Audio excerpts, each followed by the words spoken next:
Hello, Durud and Shalom. Welcome, everyone. Hi. How are you doing, Armin? I'm wondering if we're going to see an attack, boom booms happening while we're live, giving all the info. It We would were be the talking about time. that. That would It be would the be time. it's 1 a.m. over there right now. No light in the sky.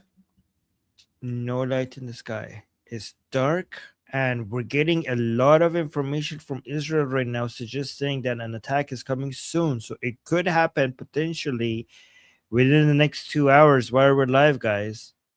It could happen. It could happen. President Trump is supposed to make a decision today.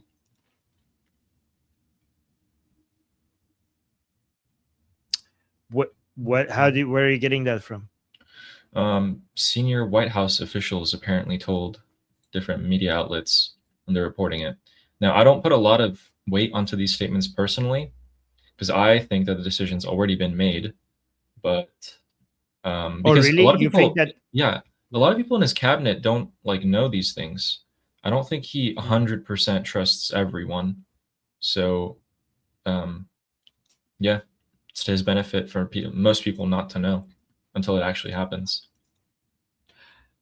We're also where is the report also coming from? A lot of people are talking about Israelis saying, is it Channel 11 mostly? I think it's 12, the one that I saw. I thought it's Channel 11 that suggests that the attack is coming soon. And I was asking my Israeli friends, how reliable is Channel 11? This person's saying, "Can't you see the link?" Oh, is that Guy? Yeah, Oh, we that's can't Guy. see links, by the way. Oh, he said I-24. I don't think the links show in the YouTube chat, if I'm right. Well, Channel 11 is state media. Oh, Guy, maybe Guy could send it to me on Telegram. Yeah, this person is good. Yeah. Did you see the Truth Social post? It was the calm before the storm. Did you see him post that? Show us. We'll go here. Oh, this is a Telegram link. I can't show this. Oh yeah, show the calm. That's what Guy is sending. The calm before the storm. That's basically exactly what Guy just sent me. So show us that. Is that new? How new is that? This was an hour ago. An hour ago. Oh wow. Yeah. It was the calm before the storm. I mean, I don't know how else could he signal that something is about to happen. Yeah, exactly. And then right before this, he posted this, which I think you probably did see. No, I didn't see that actually. Oh, you didn't see this? Yeah. No. There's a lot of lasers, and now he's posting this. So maybe we see something from space. Who knows? That's Space Force. That's the logo for Space Force in the United States, which looks so much like Star Trek. Space Force. Yes, exactly. I'm thinking they're going to focus on the Strait of Hormuz. They're going to open it up. They're going to have some troops also help with that. And then they're just going to drop bombs on everywhere else and take out the IRGC. I think that's the general strategy. What you think? Yeah. Wait, so who's going to be who do you think is what they're going to take out? What are the targets? Oh, the first people I would take out are Vahidi, Ghalibaf, Araqchi, all of those people who are at the top. They're all gone. Radon. Yeah, Radon. Yes. In fact, I might leave Radon for maybe a few days from now, actually. The reason being, I want him gone at the last minute so that they can't provide a replacement for him. Not that they probably would be able to anyway, but who knows? They would know better than me. But yeah, you know what we should talk about? So we have a few clips for you guys about some patterns that we've seen today that we also start before the start of the war. And then we're going to talk about how the state media is posting some things that they shouldn't be posting, along with weaponizing and arming people, including children. And we're going to give you guys what we think is going to happen potentially right now. It's 1 a.m. in Iran. There is no light in the skies. And if an attack were to happen, it would happen as we speak. So we might see some news come out. that would be insane on live, on air.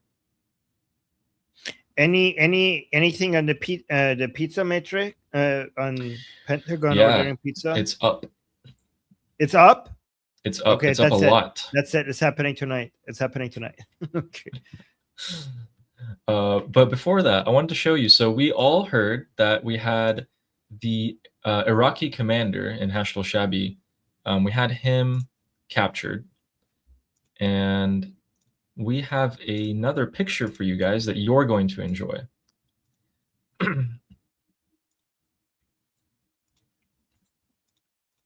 Oh, cool. Look, they got him coming out of the plane. This is the biggest humiliation for him. Look at that. He gained weight compared to the picture you showed me. Yeah, everyone's going to see this back home. Wow. Now, one thing to note about this picture. And tell us who he is before people, because some people. So this is one of the senior commanders in the Popular Mobilization Front, also known as Hashd al-Shabi, which is the strongest Iraqi militia that the IRGC control. This man in particular, who is being photographed, caught by the FBI, was very close to Qasem Soleimani and was taught by him personally how to kill Jews. And that is exactly what he's been trying to do since February, inciting over about 20 attacks on Jews worldwide. He did want to blow up a New York City synagogue, which he hasn't done, and the FBI caught him. But before that, he did manage to orchestrate the London stabbing, which we showed you guys a couple of days ago. In London, we saw a hate crime, a terrorist attack on Jews, a stabbing, and an Iranian bystander happened to go in and stop it at the risk of his own life. So our bond, the Iranian people and the Jews, the bond is very, very firm, very tight. And I'm glad that this guy is finally caught. And I know that you personally love the fact that this picture is being shown to everyone. Yeah. Because it is, as Armin's been saying, it's the biggest humiliation for these people to, instead of being killed, to be captured and paraded around like this. Because everyone back home is going to be really embarrassed in the Hashd al-Shabi about this. Yeah, if he was killed, they would see it as an honor, as a resistance fighter, as a martyr for Allah, a strong man, died fighting. But if they get arrested like this, especially now that he's in New York, in the country that he hates the most, being humiliated like this is such a major defeat for them. By the way, the picture that you showed us of him years ago with Qasem Soleimani, he looked like a young, fit guy. But now he's like, why is he so chubby? Why are they feeding these people? Yeah. Well,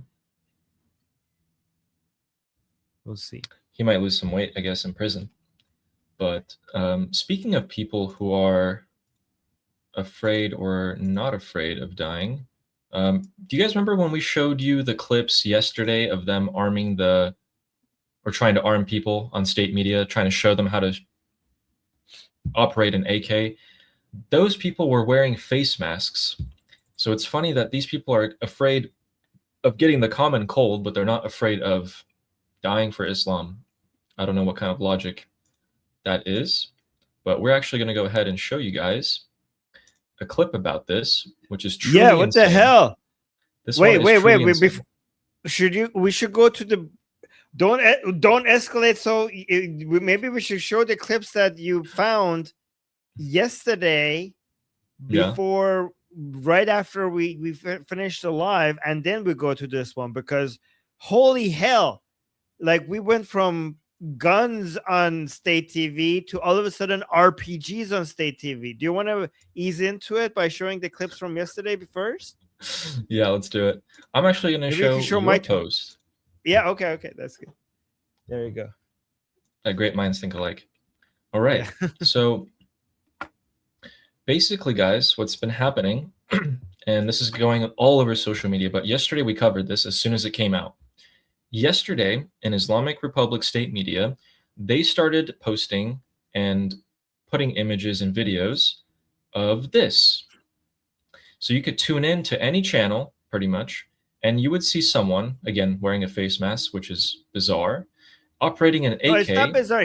No. You know why he's wearing a face mask? I'll tell you why. He's afraid of the Iranian people. He doesn't want to be identified. He's afraid of the Iranian people, but he's not afraid of dying for Islam. That's a little strange. For sure. Yes. Okay. And they started teaching people how to operate an AK-47, which this anchor actually grabs and shoots at the flag of the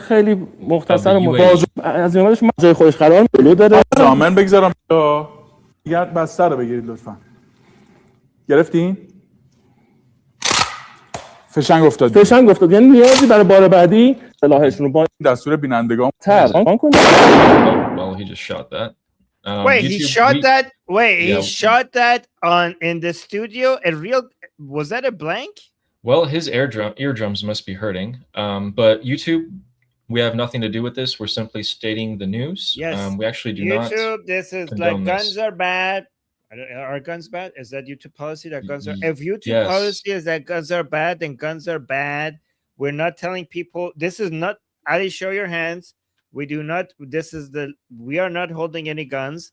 This is a video on the news that we're reviewing. We're commenting on something on the news, and nobody don't go get any guns or anything. Okay, we're just talking about what's happening in Iran on their state TV. This is the news. Okay, yes, go on. Yes, but did they shoot at the UAE flag?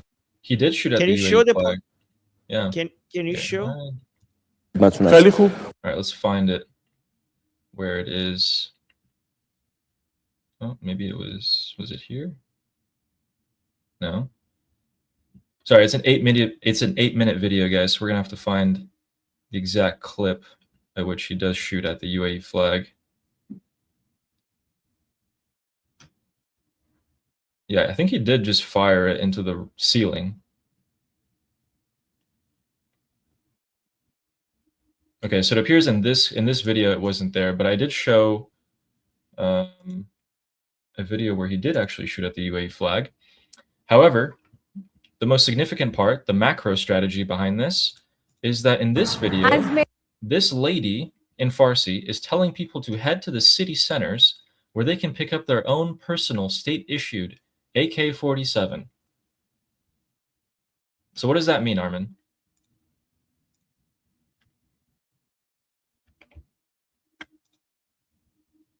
Oh, wait, Armin, I think you're muted. Yeah, sorry. So guys, the first video, the guy is training you how to do it. The second video that Ali showed with that woman, she's not training you how to pick up a gun. She's telling you where to go pick up a gun. She's telling you, she's giving you the location. You're like, go here and pick up a gun. I don't understand how, like, can't anti-regime people just show up and pick up guns? If they're this desperate, then yes. I don't imagine the vetting process to be more difficult than show up, write down your name, give your equivalent, your carte mail, which is your social security or, you know, whatever identification I have mine right number. Here. Yeah. Oh. Yeah, go on. Yeah. And then probably post something on your social media that you have an AK and something pro-Islamic regime to scare the people. And that's about it. Now you have your very own AK-47. I do want to know how many rounds they get. And I seriously doubt, Armin, that they have enough guns to guns and ammunition to just give people up. I don't think they do. I don't know how many people they're going to be able to get armed with this. Another thing, a lot of these pro-IRGC guys have been living lavish lives, and they're at heart cowards. So yes, in my opinion, not a lot of them, maybe some, you know, very fanatical or hot-headed youths will be armed, but beyond that, I don't see how they're going to get a lot of people.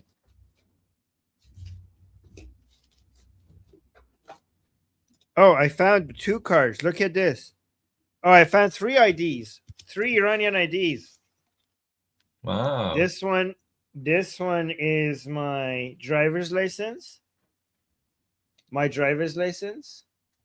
My military service card, says that I served in the military for 2 years. I didn't. I paid for this card. This card claims that I served in the military for 2 years, and I didn't. And then I have, where is this? Oh, this is Kart Shanasaye Milli. This is my national ID card. Right. But yeah, this one is the most interesting one because this card shows that I could leave Iran because I've already served in the military for 2 years and didn't go there for a single day. Shows So how don't they corrupt it was. usually send you to the border or something like that? I didn't step foot inside a military base or did anything. I just got the card. So someone said 3 IDs, 3 AKs. yeah, I should. You're right. Yeah, which one would they want? Probably my national ID card, right? Yeah. Is it okay if it's expired? Somebody's asking, it's Artesh or I actually never checked. How could you tell? سرتی پاسدار بهمن کارگر از سوی سرهنگ 2 پاسدار احمد ویژه مشمولین خارج از کشور. No, I don't know. It doesn't say. I have to dig into it. It doesn't say IRGC or anything. Guys, what if it turns out Armin was IRGC? I might have been. نیروی انتظامی جمهوری اسلامی ایران. I don't know what does this نیروی say. انتظامی. Yeah. I think that's just Artesh. That sounds Artesh to me. Yeah, probably Artesh. Artesh. It would have been pretty good. Yeah. You could put the next title of your YouTube video, I used to be in the IRGC, but now I'm a Mossad agent.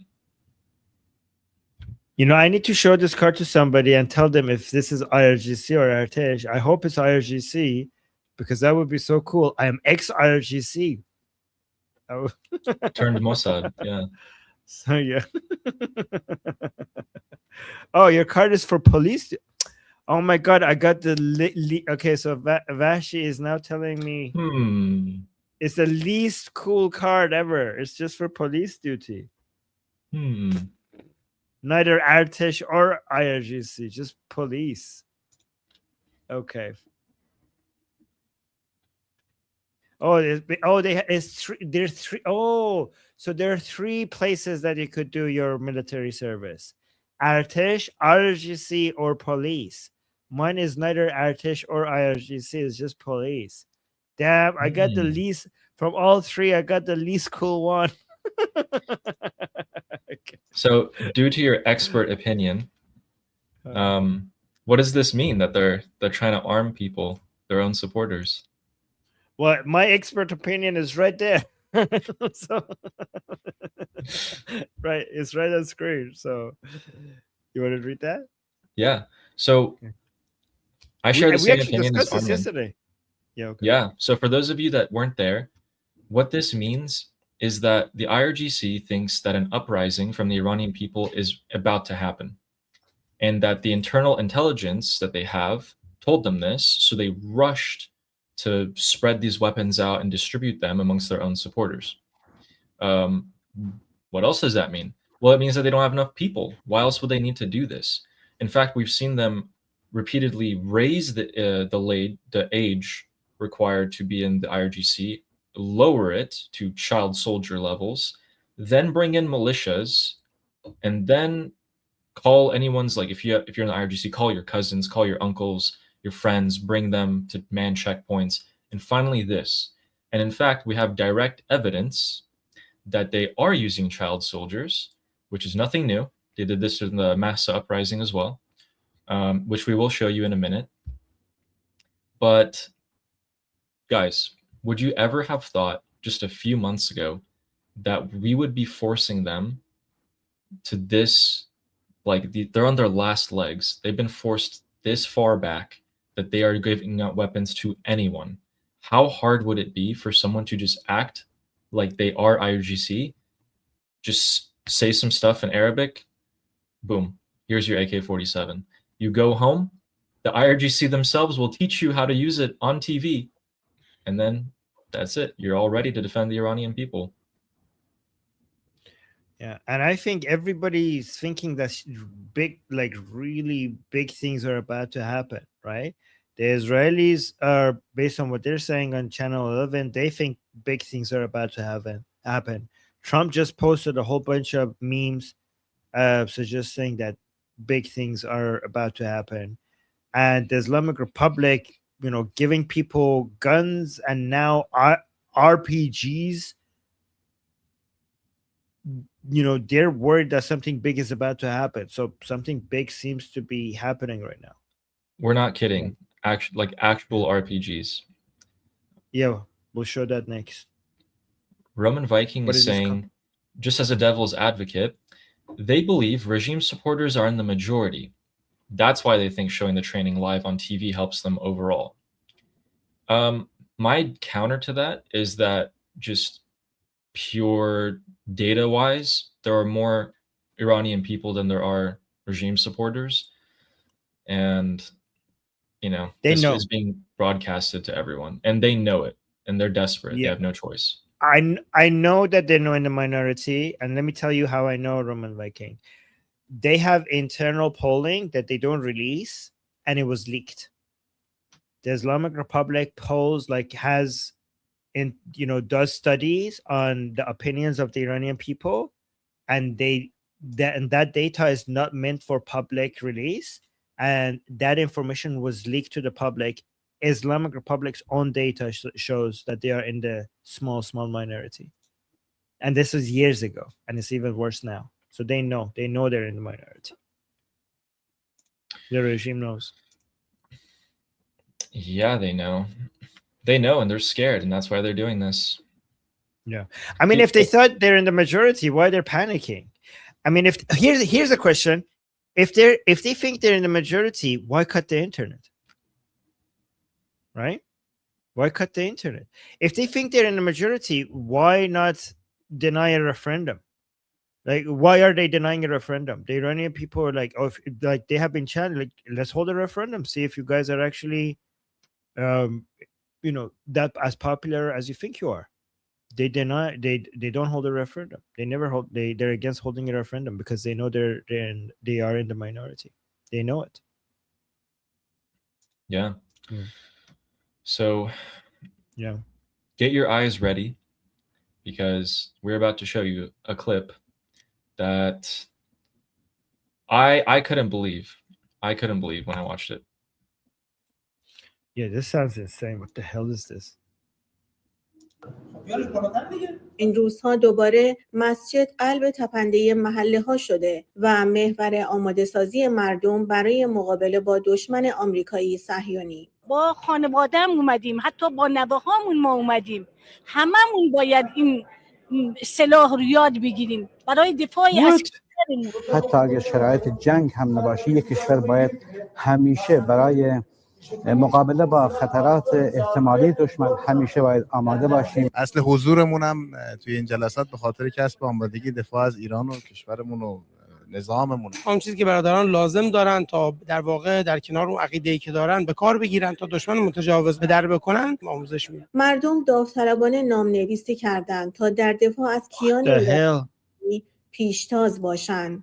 داوطلبی اومد برای دفاع کشورم اومدن. از طرف بسیج اینجا اومدن به ما روش استفاده کردن اسلحه رو یاد میدن. زنان و مردان، جوانان و نوجوانان در حال آموزش‌های پشتیبانی و آمادگی دفاعی هستند. ما اومدیم که هم آموزش سلاح یاد بگیریم، هم مقابله با دشمن. اومدیم اینجا داخل مسجد که کار با این سلاح رو یاد بگیریم. در این آموزش‌ها داوطلبان با انواع سلاح‌های سبک، نحوه کار با آنها و چگونگی باز و بسته کردن آنها آشنا می‌شوند. سلاح‌ها رو هم حالا یکی یکی دارن یاد گرفتیم چطور تیراندازی کنیم، چطور سلاح مسلح کنیم. تو بحث سلاح کلاش و سلاح وینچستر و چیزایی که لازم بود، حالا لازمه کار عزیزان بسیجیمون بود، بهشون گفته شد دست خدا ما را در نبرد علیه دشمن یاری می‌کند. از جازموریان ما زنان بلوچ جازموریانی همیشه آماده دفاع از کشورمان هستیم. تا شمال و غرب کشور افتخار می‌کنیم، خیلی هم خوشحالیم که یه برنامه‌ای برای آشنایی با اسلحه و تیراندازی اینجا برای ما گذاشته شده. ترامپ، تو نمیتوانی تنگه هرمز را از ایران بگیری. آمدم که تو را نابود کنم. امیری، خبرگزاری صدا و سیما. Oh my God, we should translate this. We should translate this. Oh man. We should translate this. Okay. All right, here we go. این روزها دوباره مسجد قلب تپنده محله ها. So it's like but like that, you're like bring it up already. Like so, the guy who's teaching it is getting a little bit frustrated with that guy because he's basically, I'm telling you to keep it up and you're not keeping it up. Okay, so then, and then this part where they're saying the mosque has yet again become the center of community. So it wasn't at some point. I mean, this also shows that mosques are not just like worship centers in Iran. Mosques are like terrorist education centers. This is why when we say like blow up these mosques, not like people are like, oh my God, you guys are so radical. They're literally training people inside the mosque on how to use RPGs, not even machine guns. RPGs against civilian population. That's what they're being taught how to do. And that's horrifying. This guy, an RPG against civilians? Yeah. By the way, this guy seems clueless about what the fuck is happening. Like, oh my God. Wow. Okay. این روزها دوباره مسجد قلب تپنده محله ها شده و Dobare. Dobare means once again. So that means it wasn't at some point. So the mosque wasn't the center, you know? Oh. No, I think it's just like they continuously, like usual, like always. That's what she means. Yeah. See, that's a kid. How old is this guy? Is he like 14? That's a kid with being trained on how to use an RPG. And more kids. A civilian those are all kids.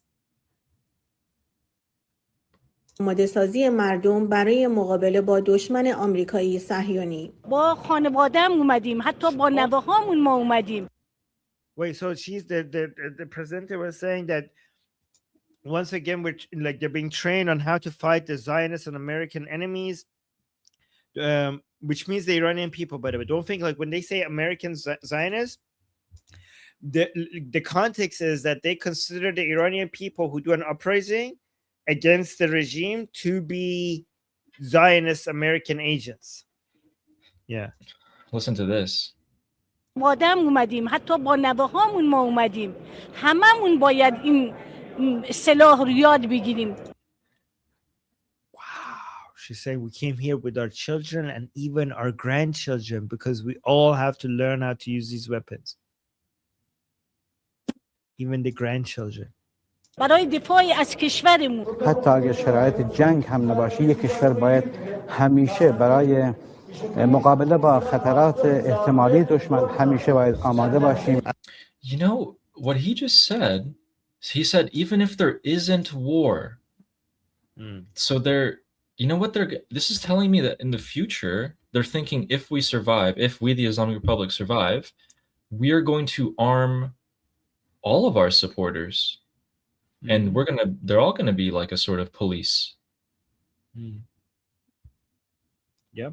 باید آماده باشیم. اصل حضورمون هم توی این جلسات به خاطر کسب آمادگی دفاع از ایران و کشورمون و نظاممون. اون چیزی که برادران لازم دارن تا در واقع در کنار اون عقیده‌ای که دارن به کار بگیرن تا دشمن متجاوز به در بکنن آموزش میدن.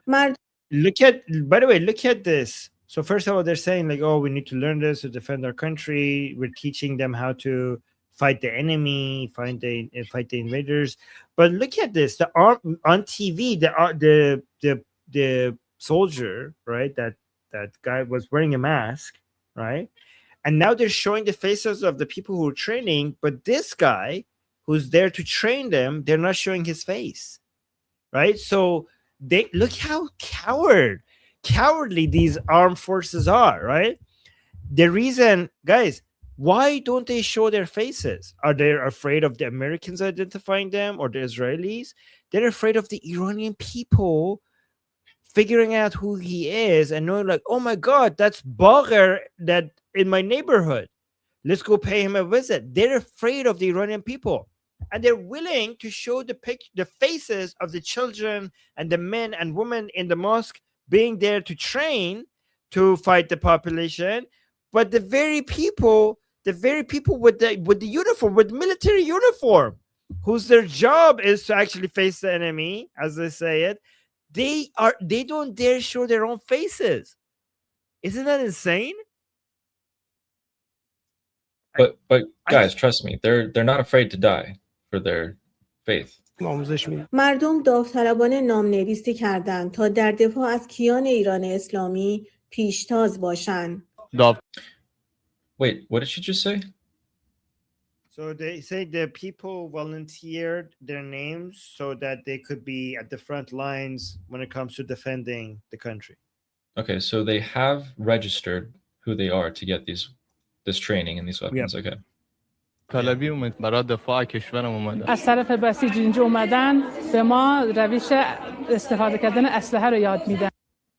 So she's saying they came here from the Basij to teach us how to use these weapons. زنان و مردان، جوانان و نوجوانان. Look at the kids there. Both men and women. You know, here's the thing. This is smart to do this in the mosque because a lot of anti-regime people wouldn't be caught dead in the mosque. Right? A lot of the so I think a lot of the anti-regime people have an allergic feeling to this entire, like they will stand. I mean, look at these people, okay? Yeah. Like, guys, imagine if somebody like Ali went there. They would be like, you don't belong here. Like, what the fuck? Like, look at that. And imagine if somebody who looked like Ali was sitting right in the middle there. Okay, people, like, it would be so up. This is why it's hard to actually use this to go get armed, right? Because Ali would stand out, right? I think I would stand out. Like, I don't know what. It's just all of them have the accents as well. They're all like I'm so sorry, but the accents of the people who have been speaking in this video, like the ones that they're interviewing, are kind of like, how should we put it? You want to say Dahati? I want to say Dahati, but what's the translation? But okay, no offense to Dahati people. I love Dahats, okay? Like people from a lower segment of the society, right? Like they have like country accents. Like they're not as, they're not like, yeah, let's just put it at that. Right. نوجوانان Yeah. در حال آموزش‌های پشتیبانی و آمادگی. Look. آموزش‌های پشتیبانی. He puts it This up guy again. still. Oh yeah, guys, we started. Oh my God, we started this video at the very beginning by the guy telling him to keep it up. Why are you bringing it down? And we're not. And now we're halfway through the video, and they're bringing it back up again. و آمادگی دفاعی هستند. ما اومدیم که هم آموزش سلاح یاد بگیریم، هم مقابله با دشمن. اومدیم. So they're saying just basically we're here to be trained. اینجا داخل مسجد که آموزش کار با این سلاح رو یاد بگیریم. در این آموزش. Yeah, we're here in the mosque. Unbelievable. Unbelievable. Like, I mean, that guy's like 12. This kid's maybe like 16, 15. Yeah. And yeah, I mean, their parents and grandparents are here as well. They came with their family. I would never, if I had kids, I would want them as far away as possible. It's just goes against the simple human instinct of preservation to have your kids be on the front lines like this. Unbelievable. Again, YouTube, these are not our guns. I just have to say it once and for all. We don't endorse this. Do not arm children. Do not arm these people. Guns are bad. violence are bad. Okay, all of this is bad. We're against this. This is just on the news. All right. And this, look at this altar of tribute. I think is that Khamenei? I think that's Ali Khamenei, right? That's Ali Khamenei, yes. And look, yeah, again, these guys are wearing face masks covering themselves. Oh, I forgot we got a super chat. I'm sorry, I didn't respond to the super chat. Amir saying tonight there's a new moon, and Eurovision is airing. Yes, I think it's a perfect timing. I doubled down. Tonight should be the night. Okay. Amir, thank you so much for the super chat. We got one super chat today. Thank you. Yeah, guys, I'm gonna read them as they come in. And also, veteran Huffman became a member. Thank you so much. All right. Okay. Let's continue. آموزش‌ها، داوطلبان با انواع سلاح‌های سبک، نحوه کار با آنها و چگونگی باز و بسته کردن آنها آشنا می‌شوند. سلاح‌ها رو هم حالا یکی یکی دارن بهمون یاد میدن. یاد گرفتیم. So like they're telling us weapons one by one. They're teaching us how to use all the weapons. چطور تیراندازی کنیم، چطور سلاح مسلح کنیم. تو بحث سلاح کلاش و سلاح وینچستر و چیزایی که لازم بود، حالا لازمه کار عزیزان بسیجیمون بود، بهشون گفته شد. I didn't understand what he said in the beginning. He said when it comes to the Kalash means AK-47. So the AK-47, Kalash is short for Kalashnikov. Kalashnikov is AK-47, right? So like we learn how to use the Kalash, means the AK-47, and Winchester, that another type of gun. So he's telling you the types of gun that he learned how to use. Yeah, this guy has a very heavy accent. عزیزان بسیجیمون بود، بهشون گفته شد. دست خدا ما را در نبرد علیه دشمن یاری می‌کند. So the hand of God will help us in battle against our enemies. The hand of God. You guys are gonna love this next bit. از جازموریان ما زنان بلوچ جازموریانی همیشه آماده دفاع از کشورمان هستیم. Wait, say that again? Well, she said, we women of Baluchistan are always ready to defend our country. Yo, this is a Baluchistan. Okay. تا شمال و غرب کشور افتخار می‌کنیم. From the north to the east of the country. خیلی هم خوشحالیم که No, north and west. Wait, go back. West. That was important. Go back. What, this one? کشورمان هستیم. تا شمال و غرب کشور افتخار می‌کنیم. Yeah. Oh, you know who? Okay, so Sistan Baluchistan is in the southeast of Iran, and it's the poorest province of Iran. So they are saying that we're willing to defend our country from here all the way to north and west. So to me, Ali, me, this suggests that they're going to the poorest province where people are the most desperate for money to get people who are the poorest and arm them against the rest of the country by giving them basic, And they can't bring them from Baluchistan to Tehran.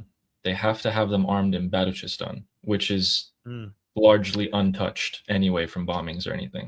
Oh, this is how they can avoid arming the wrong people. Instead of arming them in Tehran, you arm them in Sistan, Baluchistan, and then you move them to Tehran. But even then, the amount of people they can move would be in the hundreds, not in the thousands. Well, you could fill up buses. You could fill up hundreds of buses. That would be thousands.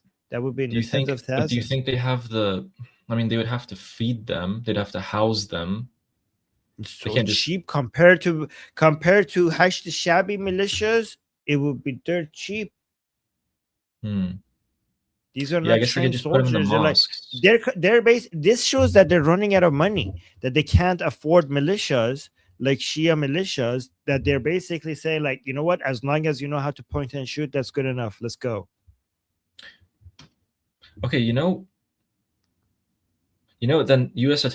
intelligence would have gotten this. If they did move them, U.S. intelligence would have picked up on it, and they would know that the mosques, which are most likely where they're keeping them, are chock full of targets.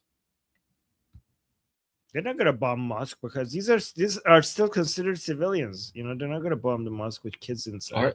Are they considered civilians? I mean, they have weapons, and they declared their intent on live television to fight. Yeah, I know, but still, like, I mean, I don't know how legally that works, but I think just because you're showing up on. I mean, I don't think that. I don't know. I don't know how the classification works. But guys pointing out they're not going to be trained killers. Yeah, I don't think so. I think this shows the level of desperation of the Islamic Republic.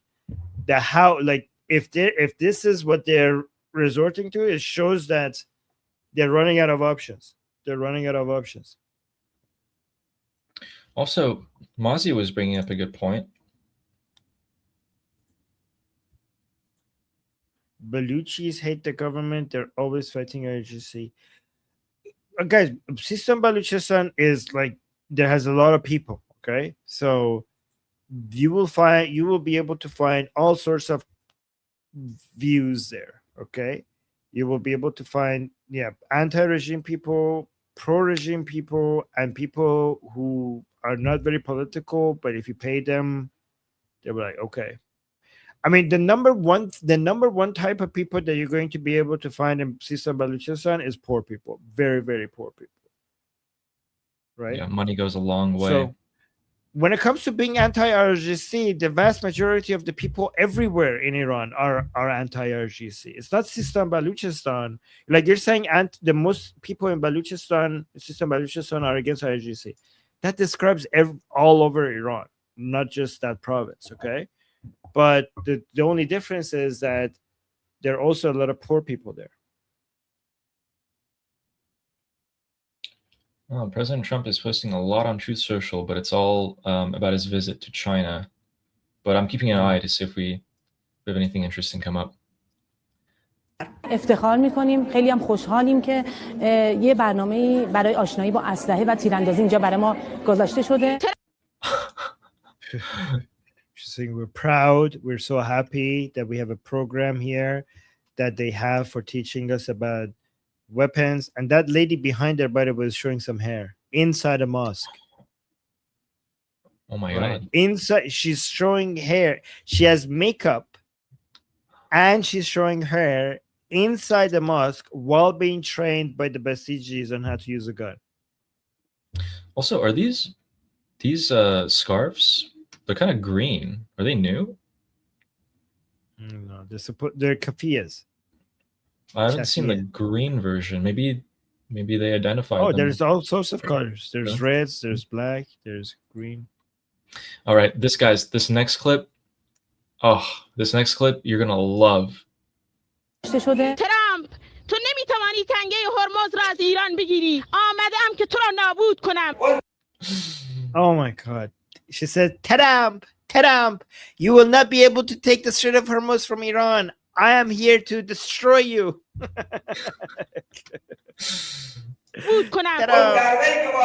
امیری، خبرگزاری صدا و سیما. Oh my God. I think the only thing that they're going to become an expert in is Artav Rajaswani. By the way, you have a fan in the chat, MB55237, saying God. Ali is hot. Yeah. All right, we can hide that one. Ta-da. All right. Ta-da. But yeah, that's wow. I didn't think they were gonna get pushed to this point. They ran out of money. Yeah, this is a level of desperation that this shows a lot of weakness. The fact that they're doing this shows that they have they don't have enough to respond to an uprising. Also they did this pretty fast. Jihadi Jane. Yes. Yeah, you're right. It came out of nowhere. Like yesterday, we were like, holy crap, what are they doing? They're teaching people how to use guns on state TV and where to go pick it up. And today, kids with RPGs in mosques. Kids with RPGs in mosques.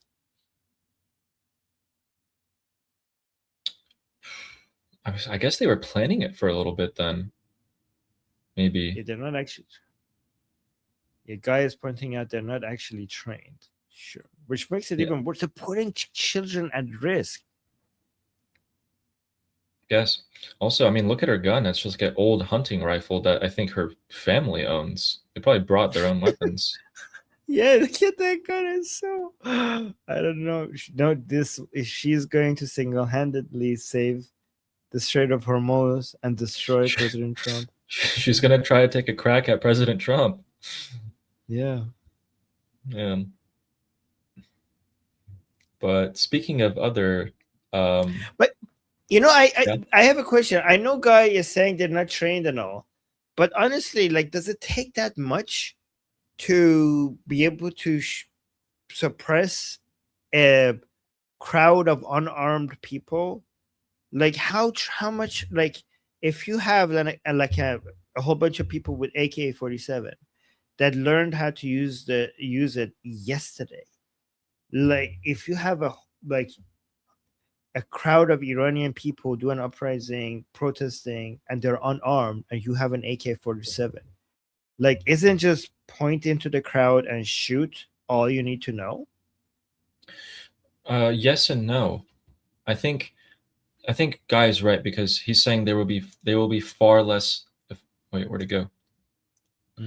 They will be far less effective, and he's right, because unless you give them trigger discipline, they're just going to empty their magazines immediately.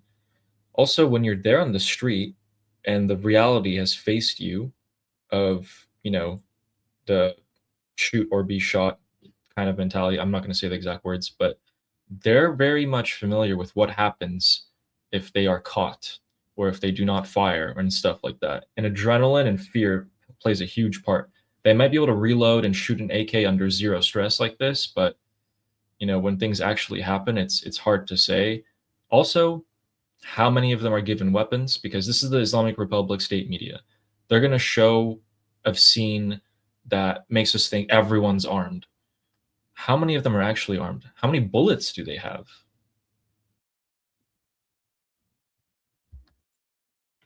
Do you really think that broke, that they can't even afford bullets? Yeah, I mean, maybe. I mean, depends. Really depends. How much time do they have to distribute them? I guess the weapons would have come from.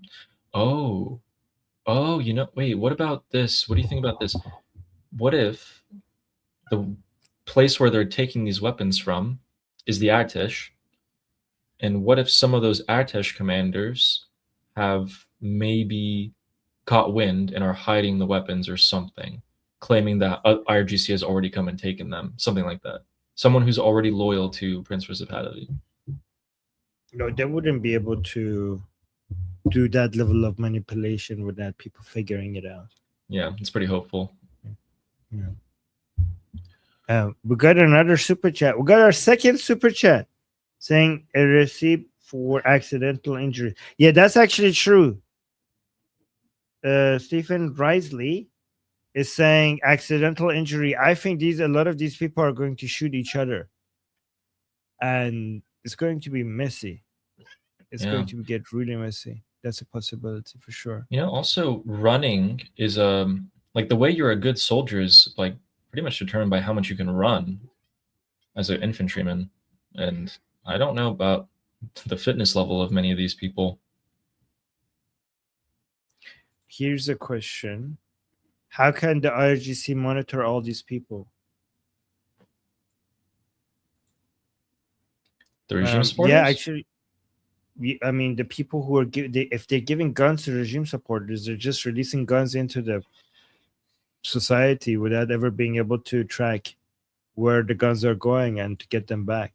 That actually shows to me again that this is because the Islamic Republic always had a heart, didn't want to just have guns in society. Like, they never wanted that, right? The fact that they're doing this now shows how desperate they are. Did you think about how some of these regime supporters might sell their weapons as well? Just how they're selling the internet? Oh, you're right. These people are poor. If you give them guns, they might just go sell the guns. Might sell the guns. In fact, I would pay them to go get the weapons for me. You're right. The anti-regime people should just go shopping now. Yeah.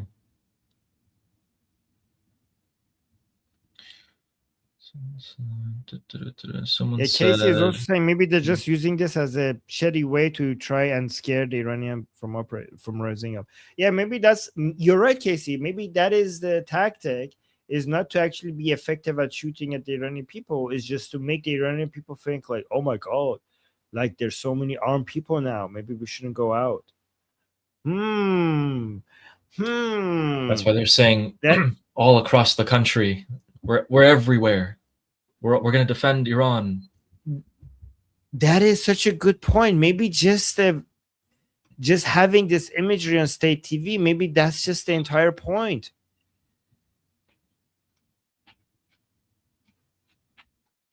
Oh, read this, by guy. Yeah, that's very true. AKs have high recoil. Yeah. So guy is saying the recoil alone will make them less effective. The weapon will point upwards, and after the first shot, and yeah, by the time you get it pointed in the right direction again, it's too late for you. That's true.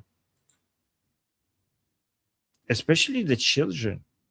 Like, I don't know how effective the children are going to be with the gun. The only benefit the children have for the regime is a lot of anti-regime people are going to feel bad attacking them. So there's that. But they're also the first to piss their pants and run away if they feel like they can't hold their ground. Oh man, what is our country coming to? I know, what the hell. Yeah, this is so. Children again.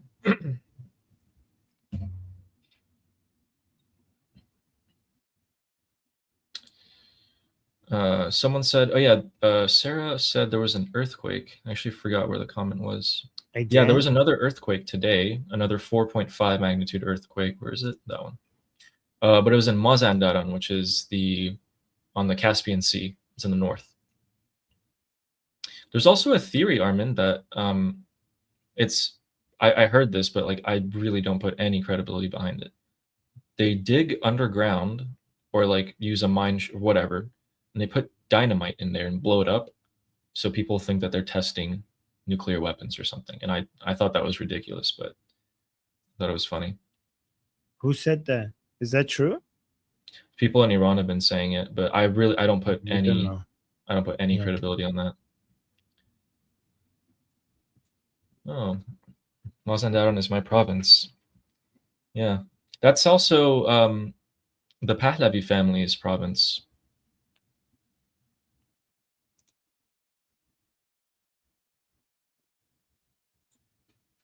Interesting. Okay, do we have anything else coming? Do you see anything? Yeah. The find that you had regarding the RPGs was great, so thank you for that. Yeah. I'm going to post about it after we finish this live. So we are going to pivot to Mr. the Cardboard Supreme Leader. This man that you see up here is talking to Mojtaba's father-in-law. And this reporter is telling him in Farsi, please send Mojtaba our regards. From me and everyone at the news station, please tell him we said hello. And the father-in-law is going to respond with, well, I mean, I'm going to say hi to him here because, I don't really see him either. خواهش من از سمت خودم و همه همکارانم در رسانه ملی هستش که سلام ما رو به رهبر معظم انقلاب هم برسونید. منم از همین طریق صدا و سیما سلام شما رو به ایشون منتقل میکنم. خیلی امیدوارم برنامه ما رو ببینن. Interesting. His own father-in-law hasn't seen him. Wow. This guy assumed that the father-in-law meets with him, so he says, so please send him our regards. And it says like, okay, I'll send you the regards via this show. I hope he sees us. So the host of the TV of the show was thinking, because he's a family member of Mujtaba, he could go and say like, oh, so and so said hi. So like, please go say hi to him on my behalf. And he responds, okay, this man said hi. I hope he's watching the show. Meaning that I don't get to see him myself. Look, he looks exasperated. He's like, well, I mean, I want to say hi to him too. I want to say. By the way, guys, look, this is how state TV in Iran is all the time, right? Instead of showing the show, they have 1/6 of the screen, the show. The rest of them, they're constantly showing live feeds of pro-regime Iranians in the streets as a way to continue advertising the Iranian people coming to the streets. That what you're seeing on screen shows the level of desperation of the state because they're terrified that the pro-regime Iranians will stop coming to the streets. So they're constantly advertising the street presence because they think if the pro-regime people abandon the streets, we will have an uprising. And somebody saying it's a fake live feed. Sometimes the people say they reuse old footage as if it's a live feed because a lot of Iranian people have caught them using old footage. Yeah. And then lastly, in terms of Islamic Republic videos that we have on the street, we have a man who is believed to be pretty drunk dancing on the street at a rally. Oh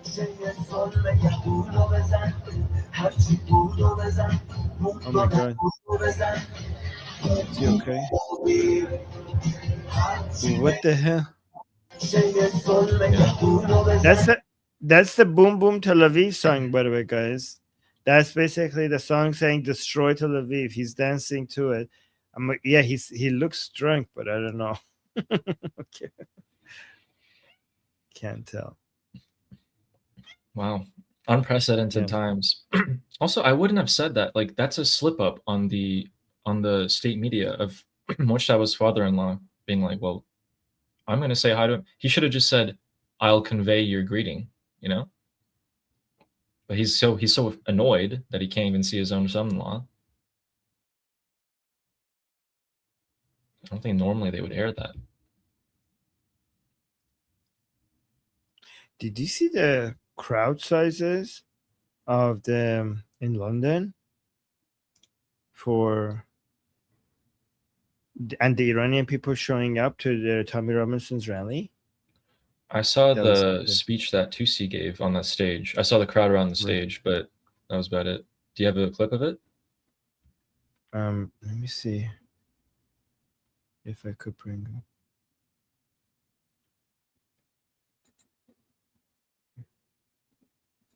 it. The calm before the storm, guys. If that's not an indicator, I don't know what is. Look at these. It keeps going and going. It's nice. And I was showing it earlier today that so many of the people there were holding Iranian flags. And, I just wanted to mention that because Tommy has really been there for the Iranian people, supporting us. And today in London, he held a picture of Prince Reza Pahlavi as well. Yeah, I saw that. So, good on him for doing that. He's smart enough to realize what a tipping point this is. Yeah.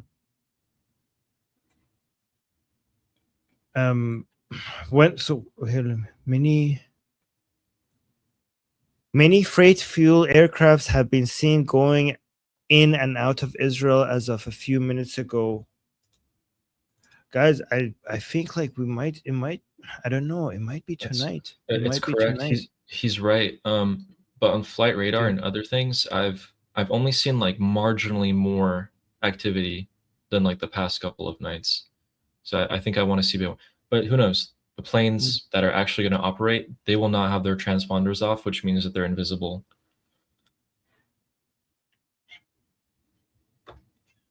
Oh, okay, here's a good question. Guys, ask us questions in the chat if you have any. Andrew saying, have you guys heard anything about the real Iranian people's morale? I've actually got so many messages from my friends inside Iran. And they say that the situation is really bad economically. Food prices are really high. Basic necessities are hard to come by, and like it's really bad. Even the people who are a bit better off, They tell me that they're observing everyone else, and it's horrible. However, at the same time, the good news is that I got multiple separate reports telling me, and these were people who are not in touch with each other, separately telling me that they're noticing in the past few days there is a new energy and motivation for continuing the fight and doing going back to coming into the streets and doing an uprising and finishing the job with the regime. So that was very important information that I was hearing, because many people think that maybe after what happened in early January, maybe that not resulting to a regime collapse immediately, that might mean that the Iranian people are not interested in doing an uprising anymore. But we're seeing in the past few days that drive has now increased again significantly. Last night in my discussion group, I got a question from Noah, and he asked me about the fuel shortages in Iran. And literally just like right afterwards, I actually found a clip from Iran International of Bandar Abbas, which, by the way, guys, this video is sped up and it's still a minute long. And so wait, before you play it, go back to the beginning. So guys, while you're watching this, the cars on the right are not parked cars. The cars that you're going to see on the right side of the screen is a line for gasoline. Okay, so keep that in mind, and also keep in mind that this is sped up. So let's watch now.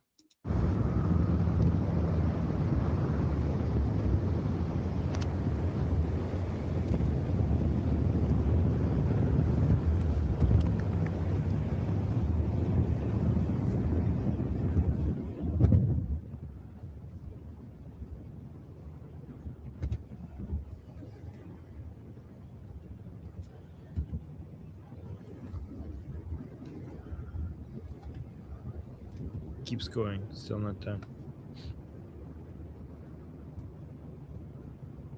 Yeah, do you want to just stop it there? No, keep going.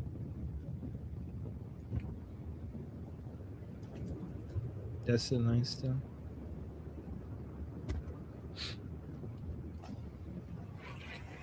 And it goes, that's the gas station at the very end of the street. Yeah. So that back, yeah, it keeps going and goes there. That's the gas station at the end. Sarah is asking a question, and thank you for a super chat. We got our third super chat of the day.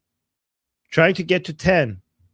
We're at 3 right now. So Sarah is saying, Armin, His Royal Highness, said that he would give a very clear signal when it was time to rise up.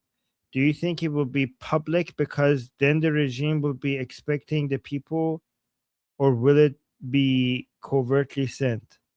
I think it will be public. I think it would be public, and it would be just like a clip, like one of his videos that he posts, where he asks the Iranian people to come into the streets. Do you think the same thing, Ali? Absolutely. There's more Iranian people than there are the regime. If you want to reach more people, you have to make it public. You see, some people are responding to this Sarah's question.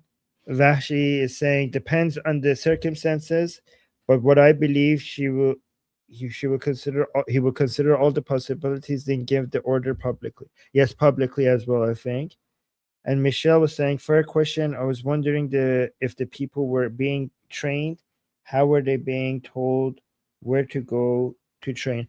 I don't think Iranian people are being trained on a mass scale. I think if they are being trained, there are individuals, like very covert operation of very few people being trained by Mossad or something like that, that have individually been, that are in touch with Mossad. I think we're not getting like a mass training of the Iranian people. Is that what you think as well? Yeah, guys, a mass training. Again, think of the logistics. Think about the reality. If even one person blabbed their mouth, that's, you can't do it. Yeah, I think if there was any mass training of the Iranian people, we would know about it. That's not something that you could hide at all. By the way, Sarah, thank you so much for the super chat. I appreciate that. We're trying to get to 10 super chats per stream. We didn't manage to do that in the last stream, but thank you for everybody who's supporting us. I appreciate that.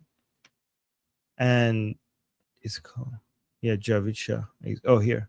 Do you think the regime fully saying Javid Shah saying, do you think the regime fully realizes the importance of our leader to the resistance, or do they genuinely believe they are Zionist agents? Oh, they completely understand. Guys, the regime is not as retarded as they seem like on state TV. They just have a lot of retarded followers, and they're just basically making content for their retarded followers. They actually have a lot of this information. They know what's going on.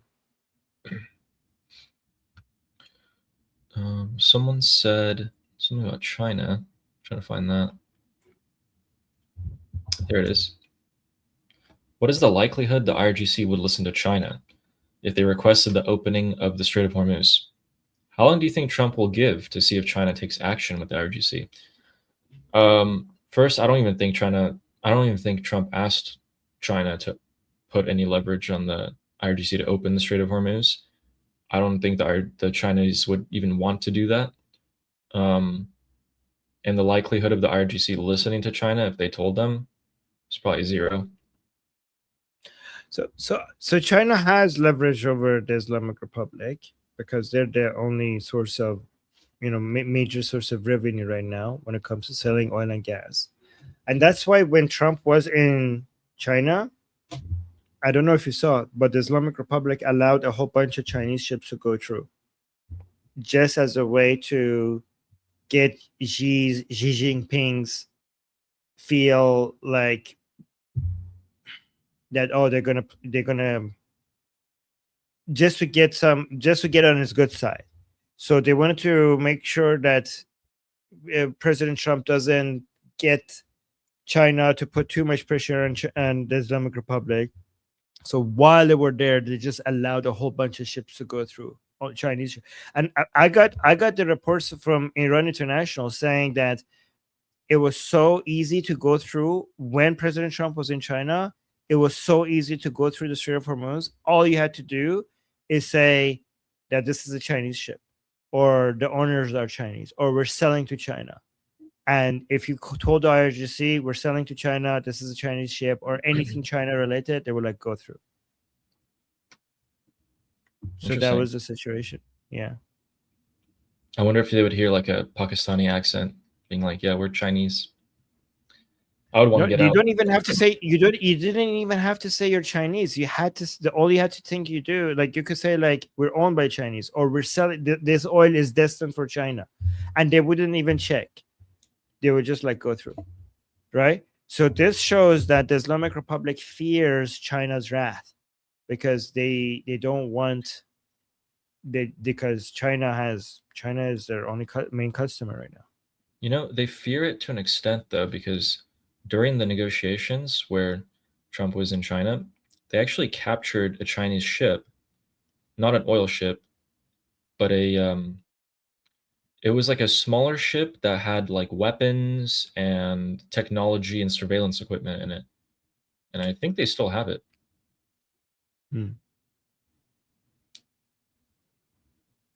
Wait, say it. Wait, what? Say it again.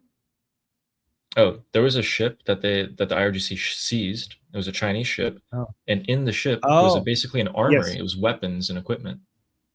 Yeah, actually, now that you say that, let me correct myself. When I say IRGC, we have to also understand that there's IRGC versus IRGC, and they're not completely coordinating with each other. Oh wow, we got a whole bunch of super chats. Let's answer these questions. Okay, so first one, Sadato. I know Sadato. Thank you. By the way, that's a very cool picture. That's his actual picture. It's really cool.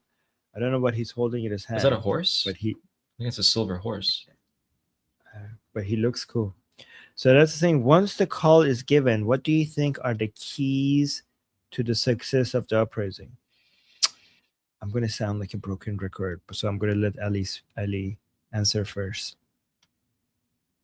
I'm trying to see if there's anything we haven't thought of, but yeah, it would be the normal thing. So unity of the people. So you want to broadcast this on, you want to hack the Islamic State media. You want to have everyone with internet get the message. So Prince Pahlavi is going to post everywhere. And then the people who didn't get the message, once they start people actually coming out in the streets, they will join them. Then you're going to, well, in those messages, you're also going to tell them Donald Trump, Netanyahu, Prince Pahlavi is going to say, this is your final chance. This is your chance. Something that gives them a little bit more morale, which is super important. Then the groups that are armed, that enjoy Mossad support or CIA support, whoever, the Iranian people that are armed, our best, bravest, and brightest are going to be on the front lines, and they're going to be used strategically. They're not just there to absorb bullets or to just stand there the entire time. They're going to be shooting and moving, taking out key targets. You're going to have drone support. All of these are going to have to happen at the same time. The US has to have had taken out the key people.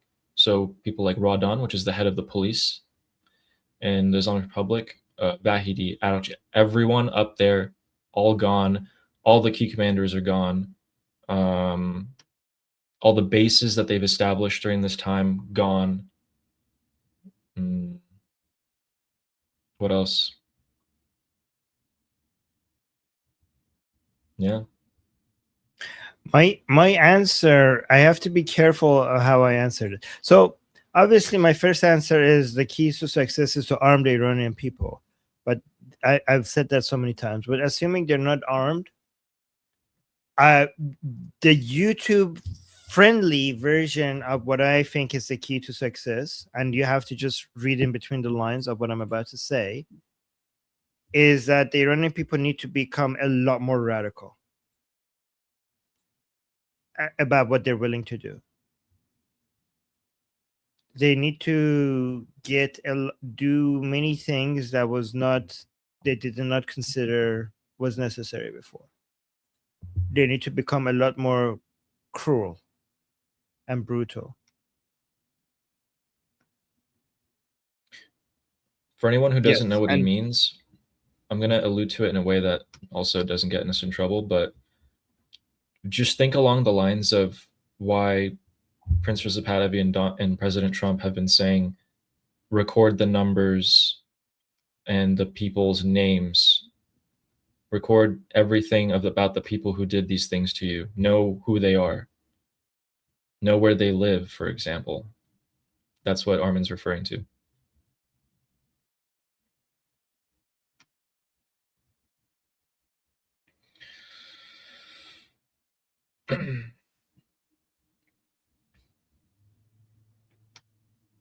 Oh, you're muted again. Oh, sorry. So and but Javid was mentioning in the chat, and they don't need me telling them this because the Iranian people are so angry. They're experiencing so much rage after what they experienced in early January, that what I'm saying is not necessary for, like, they don't need my recommendation. They don't need my suggestion. Okay.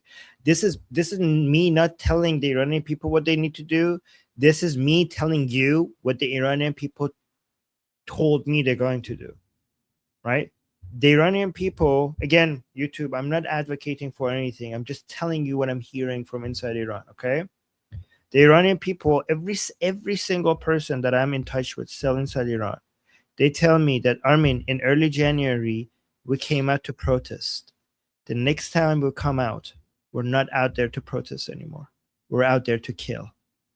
That's what I'm hearing from the Iranian people. We're not saying that. We are hearing that the Iranian people are saying that. Yes. I'm hearing people saying something exploded in Israel. I don't know if that's true. Yeah, there was a big explosion and a big fire. I'll find an image of it. I saw it earlier. Let me go through the super chats while you. But guys, we got to 7 out of 10 super chats. I thought today is we're not going to make it today, but you guys got us. You guys got us close. Thank you. And also Sadato was saying that that thing that he's holding, that's a sculpture he made. So that silver thing he's holding is a sculpture. I didn't know he does that. That's amazing. All right, so let's go to the next super chat.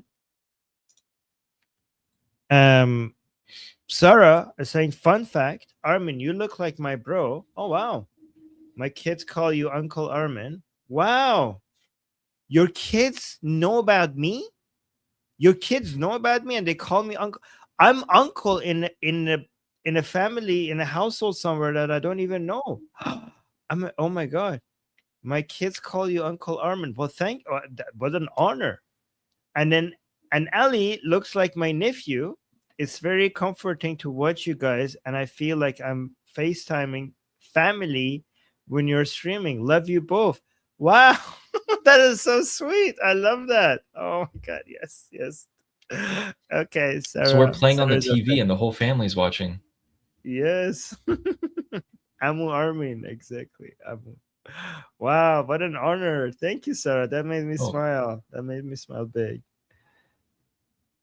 Oh, yes. She's saying, yes, I've been watching you since day 7. Wow.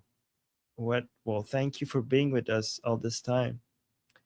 And then we have Lord. Lord is saying, saying economy is bad. Folks pay for meat with installments. Yeah, actually, that is, I didn't know you know that, but there is, people buy meat and other food on credit. Actually, let me tell you how bad things got. We saw somebody in Iran that went and bought some fruits, and then they returned the fruits, trying to. So one thing you need to know about Iranian culture, it's a big embarrassment if somebody visits your home and you don't have anything to offer them to eat. Like it's shameful. Like if you don't have anything for them to, like fruits or sweets on the table for them to eat when they come home, when they come to visit your home. And there's this family, well, used to be medium class family, but they couldn't now afford even basic foods. And this was like a few months ago. I don't know how bad things are right now. They bought some fruits and they had it on the table, and their guests left without eating the fruits, and they went to the fruit store and they're like, sorry, we just had to have fruits for our guests, but given that they didn't eat it, can we please return it and get refunded? And the guy refunded them. But think about how the Iranian culture, how much it's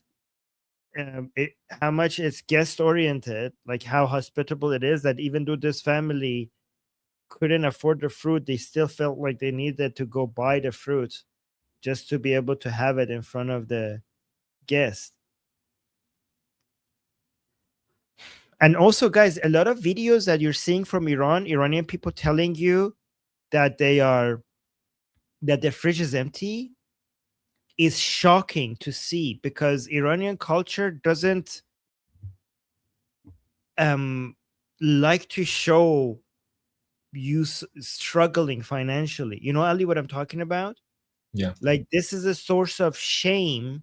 You know, we have a saying in Iran says, "Ba sili suratato sorkh kon." And it means like if you don't have enough food to eat and you look poor, slap yourself so that your cheeks get red, so that you look like you're doing okay, right? So when people were suffering financially and they're poor and they don't have food, or they're struggling with their rent, that's not something you share. That is something that is so taboo to share. You don't like to show people that you're struggling financially or that you can't pay rent, right? But it's embarrassing. It's embarrassing. Yeah, it's embarrassing. But in the past couple of months, it's becoming so common that one of the greatest taboos in Iran has been broken, and people are sharing their fridges, saying, look, my fridge is empty. Like, this is shocking. Like, the Iran that I grew up in, this is not something you share. But I guess because so many people have empty fridges, it's just so normal that people are like, yeah, look, my fridge is empty. Look, my fridge is empty. Look, I can't pay for rent. I can't pay for medicine. It's becoming acceptable to share that. Oh my God, guys, we reached our 10. I didn't think we're going to make it today, but we got to our 10 super chats. Thank you guys for the support. Lord is saying, how have non-Khomeinist Shia reacted to Inqilab? So, Ali, this is actually very interesting. I don't know if you know this. I don't know this. You should teach us. This level of nuance in Shia ideology is only debated among the top elite Durkas. You know what I mean? The common people don't give a shit about the slight differences between the ideology unless the higher people make them care when there's need for some clashes, right? But on a day-to-day basis, if you ask the average individuals about the difference between the ideologies, they wouldn't be able to tell you that much unless something big happens. And right now, for most Muslims, Shia, non-Shia, Khomeinist, non-Khomeinist Shia, the division is Zionist imperialists on one side and Islam on the other side, right? Because especially after October 7th, is basically you're either Zionist aligned or you're against it. And because the branding of the Durka, the branding of the jihad is not that important. In fact, they're even willing to be like right now, even if you're not a Muslim and you're anti-Israeli or anti-Jewish, you're considered an ally in these days. They're basically pro-Jew versus anti-Jew. This is how they're dividing the world right now. And you don't even need to be a Muslim. That's the current situation. I mean, that I'm not saying that's how it always is. This shifts, it goes up and down. But right now, in the post-October 7th world that we live in, the lines are pro-Israel versus anti-Israel, both in the Middle East and in the United States and Europe as well. Everywhere, the whole world is turning like that right now. Right? Does anything they do have any logic at all? I mean, the ideology doesn't have logic, but the use of the ideology to mobilize people does have logic behind it. You know, I wonder if they conquered the world and they promoted education, wouldn't that be their undoing in the end? People would get educated enough that they would just use logic and they would kind of just see through everything. That would help a lot, but it's not enough. Because I think that most people generally choose their beliefs based on the membership of the tribe that they belong to, and the identity that beliefs gives them, the identity that they feel comfortable with, right? So most people choose their belief system not to answer, questions about objective reality. Most people look at their beliefs as an identity card and a membership card, and they wear it like a clothes, and they look at themselves in a mirror and they see if it fits, and whether the people who wear the same identity, they like being with them or not.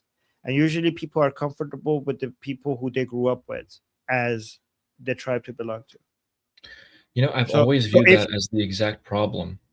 How do you get out of that, your environment circle? Even if you yourself believe otherwise, you're more incentivized to just hide what you think and blend in still. So this is what I'm saying. Okay, so you need to use, so it's not education, it's mostly critical thinking skills. You need to teach people critical thinking skills.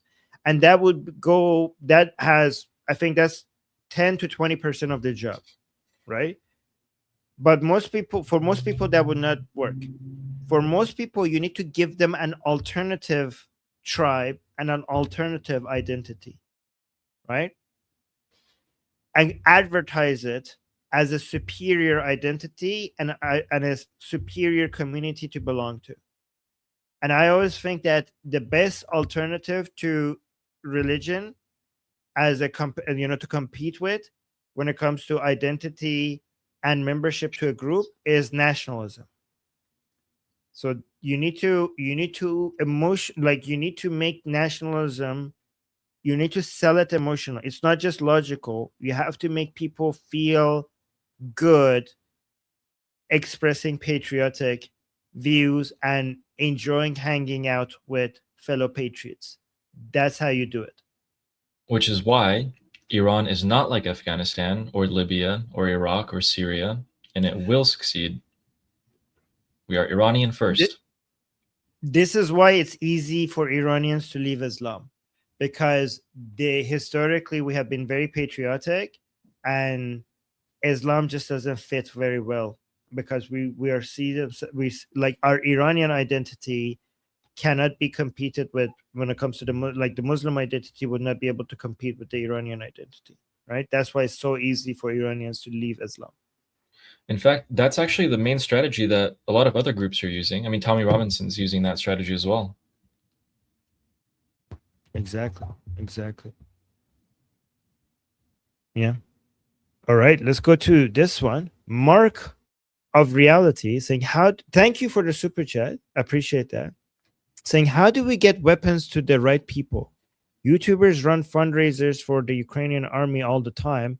Couldn't we send arms to and suppliers to the correct Iranians, like Immortal God? So the difference between Ukraine and Iran is that when you send weapons to the Ukrainians, the Ukrainian government is in charge. So they make sure, if you send guns to Ukraine, it's not going to get into the hands of Russian soldiers because you have the Ukrainian government there. But if you drop weapons in Iran, you're most likely are going to be arming the IRGC because they're in charge. And if you just airdrop weapons into Iran, who do you think is going to be able to get that weapon before anyone else get their hands on it, right? It's the IRGC. My solution to the problem that you're mentioning has been for a very long time is that you need to liberate one city, okay? And my recommendation is to liberate. So this is my plan. This is the plan I've been suggesting. The Americans do not need to do a ground invasion in all of Iran, but we could have limited ground military operations to just liberate Bandar Abbas, right next to the Strait of Hormuz. You get the Americans to liberate that. Then you get Prince Reza Pahlavi to put out a call to action for Iranians from all across Iran who want to fight the Garda Javidan, the immortal God, to come to Bandar Abbas, right? And then you will have Prince Reza Pahlavi's team and Mossad work with each other to vet the people who are coming into Bandar Abbas. So the Prince Reza Pahlavi's team, with their connection with the Iranian people and their knowledge of the Iranian people, and Mossad with their intelligence gathering capabilities, will gather the information about the people who are coming to the Bandar Abbas and get Prince Reza Pahlavi's team to vet them. So we will vet them. And then you have Ukrainian soldiers in Bandar Abbas training the Iranian people on how to use drone technology and also guns. And this is, I'm not making this up, okay? Everything I'm saying is based on stuff that has already been done before. Ukrainian soldiers trained the opposition against Assad in Syria for a period of I think 4 months, and with drone technology, and that was pivotal. That was a very effective reason why Assad fell so fast. Okay, so we could repeat the same thing. If this will cost so much less, instead of American soldiers doing a ground invasion, we could pay the Ukrainian soldiers for their services to train the Iranian people in Bandar Abbas, and then we will arm them. So Israel, and then the Israelis will arm them. Okay, so Americans will liberate Bandar Abbas. Israelis and so Prince Reza Pahlavi will give a call to action. Prince Reza Pahlavi's team and the Mossad will vet the Iranian people. Ukrainian soldiers will train the Iranian people just like they did in Syria with drone technology. And then we will have Mossad arm the Iranian people with guns, and Ukrainians will arm the Iranian people. We will buy them. Americans will pay for it. We'll buy them with the Ukrainian drones. And then, so this, all three of them is important. First, vet. You don't just give it to people. Vet, train, then arm. And then Bandar Abbas will become the base of operations for liberating Iran. And that army will start from Bandar Abbas and will keep expanding from the south, trying to get all the way to Tehran. And politically, this is the best thing to do, because by liberating Bandar Abbas, as soon as that army expands a little bit, the Strait of Hormuz will be liberated. And the Strait of Hormuz will be out of the control of the Islamic Republic. Politically, President Trump could say, the Americas, this is not the American troops on the ground. This is we enabling, we empowering the Iranian people to liberate themselves rather than having the Americans do it for them. And also, as that Iranian army grows, Bandar Abbas will be freed, and it will be an immediate political win for President Trump, giving him enough political capital to continue supporting this operation. And then as that Iranian army grows, eventually Tehran will be liberated as well. That's the plan I've been suggesting. What do you think, Ali? Yeah, I think, first of all, guys, it's not like any plan is perfect. There's always flaws, but that is better than most other options for the situation. And you have to take what you can get. You have to start. And everything I say, guys, might seem like pie in the sky stuff, but it's based on operation. Like everything I say is based on operations that have already been done before. Right? And then we got our 9th super chat. Nima saying, number 9, Javid Shah Arminjan. And with the Deref Shekaviani. Well, thank you, Nima, for being number 9. Thank you for your support. And then Nina gave us a super sticker. Thank you for that. And then Melissa with the number 10 was just saying Javid Shah, getting us to 10 today. But it didn't stop after Melissa. Thank you so much, Melissa.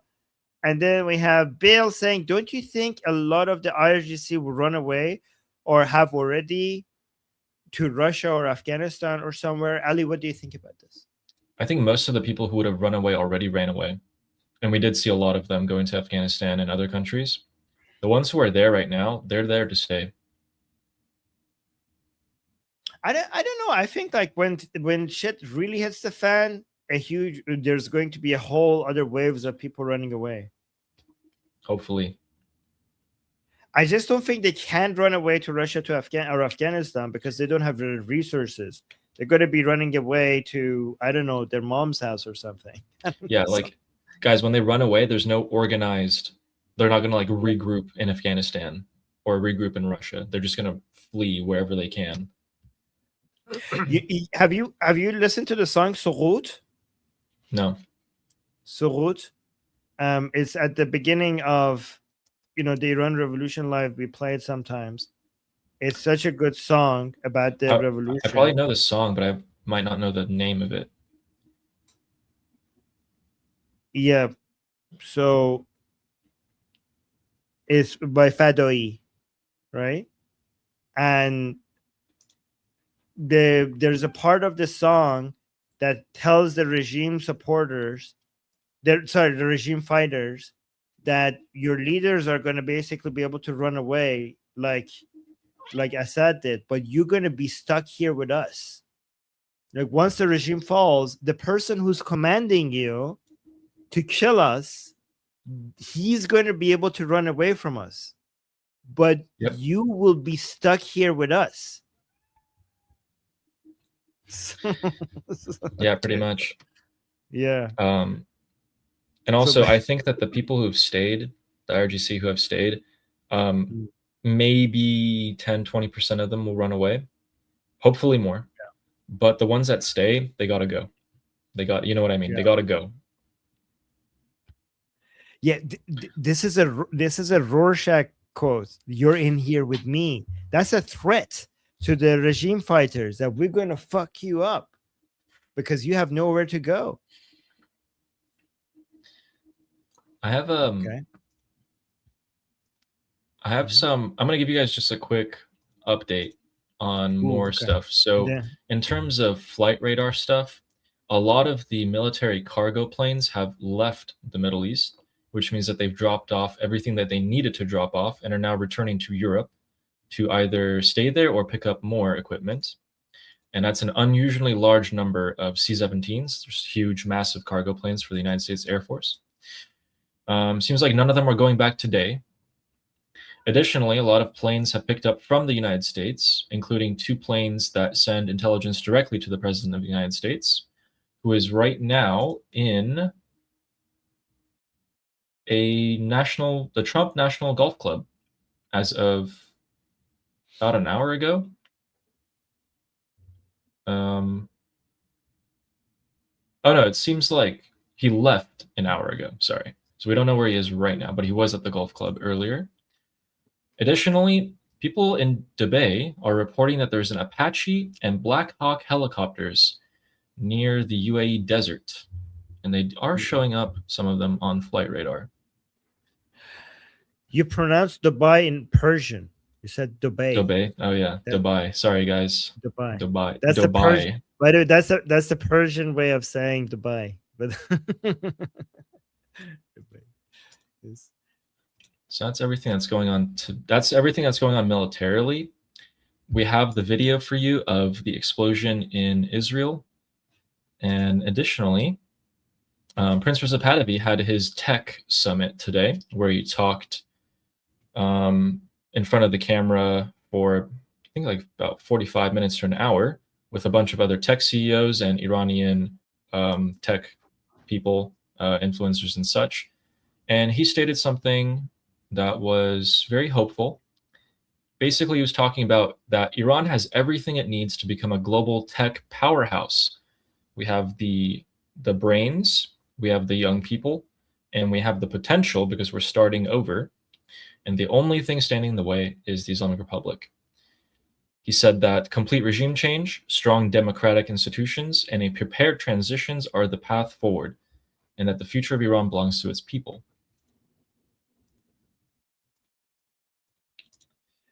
I got a very important news from Israel. What is it? Israel won second place. Oh. Eurovision. Well, I imagine a lot of people are disappointed about that. Who won first? I don't know. Is that true? Second place? Eurovision. Oh, Bulgaria. 3rd year in a row. That's going to piss off so many people. Bulgaria wins. Israel second. Bulgaria. Ooh, congratulations to Bulgaria and Israel. Yeah, guys, that's still good. Yeah, that's pretty good. Good enough to piss off a whole bunch of people. Yeah. Haters going to hate. Okay, let's go next super chat. Do you think a lot of the IRGC will run away? Oh, no, we already said that. Yeah, this one. Sadato saying, we need an emoji of Ali. Okay, yes, you're right. But the thing is that Ali is very calm, so we don't get like, yeah. Oh, there you go. Oh, there you go. There you go. That's it. Guys, somebody cut that. Somebody cut that and send it to me. There you go. Okay, wait, let me remove the widget for a second. Okay, hold on. Okay. I can't do this without laughing. Okay. Do it again. I gotta think of something serious.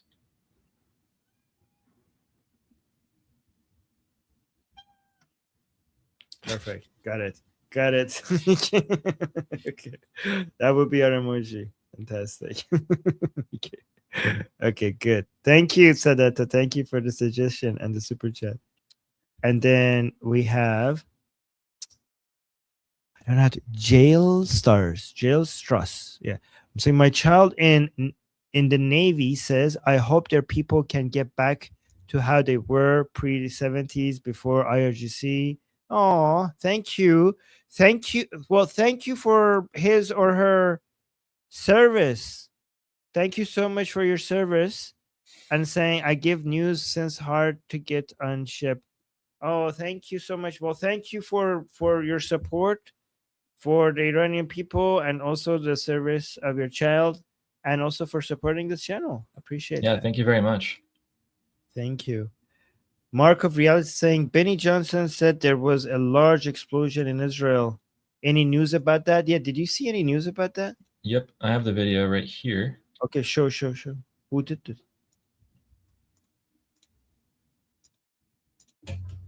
Bring it up. All right, here it is. What the fuck? It's yeah. No, play it, but the audio. Hey, be mostly. Yo. Go back. Maze. What the fuck? What the fuck? وای مزه یه شما بسیط توایی به این مشلی یو مزه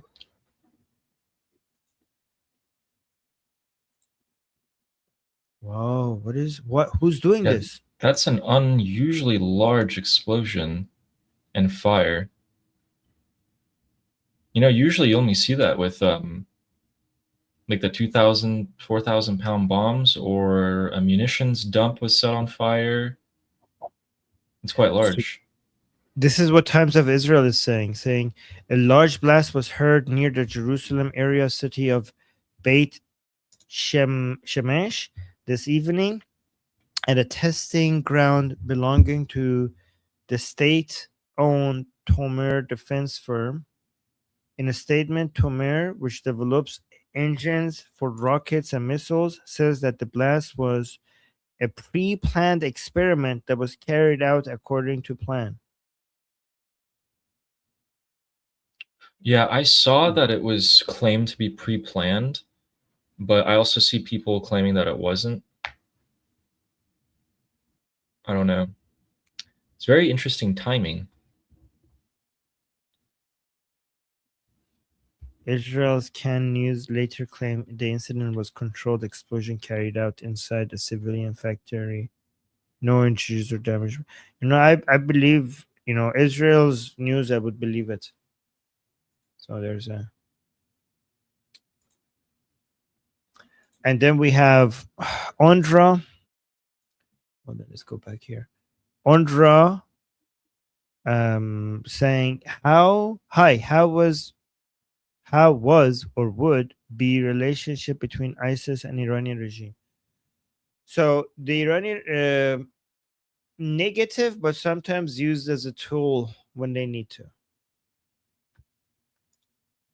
So sometimes they give them access to certain areas, they give them passage. So they consider ISIS to be an enemy, but at times when they find their activities to be useful, they sometimes work with each other, or at least allow them to do certain things. And thank you so much for the super chat. Thank you so much for the support. But yeah, they're enemies. The ISIS hates Shias more than they hate anyone else. And then we have Lord is saying, why do Iranians like to party so much? Have seen. Okay, Ali, you answered this. It's a mystery. Because we have some pretty good dance moves. I don't know if you guys see the... You guys seen the shoulder shimmy? That's my favorite one. But we are, let's see, other than the fact that we're 5,000 years old and that we have some of the best poets, poetry, best poetic romantic language, creative, artistic population, I think it was pretty much inevitable. Here's what I think. I think it's not that the Iranians like to party. I think Iranians just love life so much, right? And they love to celebrate and express. They're very expressive. And partying is just one of those ways of expression, right? So it's not just partying, okay? Iranians love poetry. They are like, it's a culture of poetry. They love dancing. They love singing. They love everything that is about expressing joy and happiness in life. Okay, and this is why it's such a tragedy that they're going through this, because Iranian culture is all about joy, color, dancing, nature, beauty of life, beauty of living. If you look at all their expression, it's so emotional, it's so expressive, it's so poetic. It's always about nature and colors and taste and food and music. And partying is just an element, it's just a subcategory of how expressive they are about expressing joy of life, right? It's just one of the many ways that they go extra hard, right? They go extra hard with poetry, they go extra hard with dancing, but they go extra hard with art, right? So in the same way, because partying is about showing, joy of life, they'll go also extra hard with partying, right? And this is why it's such a tragedy that such joyful people that love life and want to just, live life and enjoy life, such a darkness has come down upon them, such a death cult. And this is why I think Islam doesn't match our DNA, it doesn't match our culture, because Islam is all about death, and Iranian culture is all about life and living and joy, right? Wait, were you showing some dance moves, Ali? What was that? Yeah, it's like okay, so here's my gripe with dancing in like Iranian dancing. Most of it is geared for women, and the men don't really have too many dance moves they can do. Like you can like, a lot of it is just moving your shoulders, and you'll kind of like have your arms like out more, like taking up space, like a bit more masculine style of dancing, and you're kind of like going like this the whole time. But a lot of guys will, like, they don't care about like the masculinity part, and they'll just go like, they'll be like,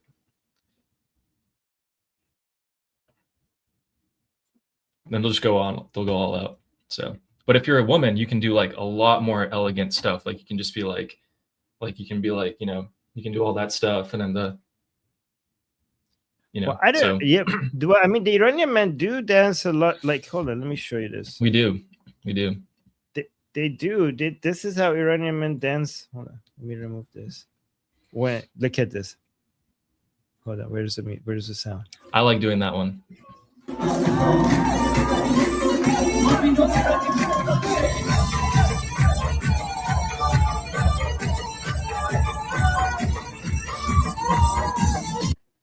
Yeah, that's how they dance. Okay.